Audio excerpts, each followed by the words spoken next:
Order! Order! You are an incorrigible delinquent at times. Behave yourself, man!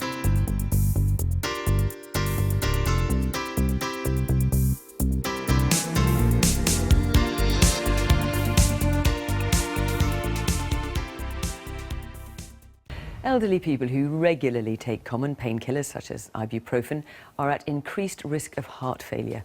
New research analysed the effects of anti-inflammatory drugs given to 10 million people. But younger patients are unlikely to be affected, as our medical correspondent Fergus Walsh explains. For 40 years, Anne Nutt has struggled with rheumatoid arthritis. She needs medication to help her control chronic joint pain.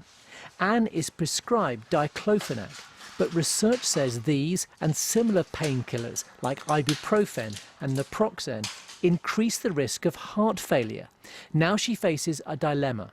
Do I stop taking them and lose part of my independence, or do I carry on taking them and perhaps put myself at a greater risk?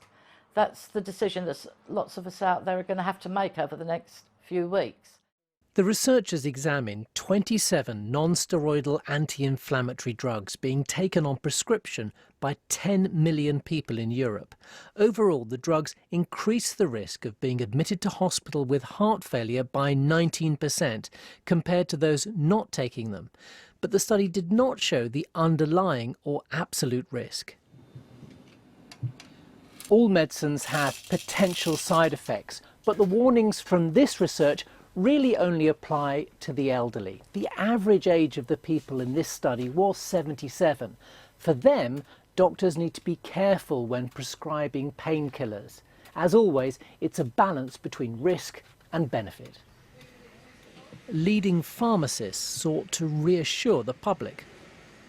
There's no need to panic. Younger patients occasionally take these drugs, short courses, and there's no evidence that this is a problem.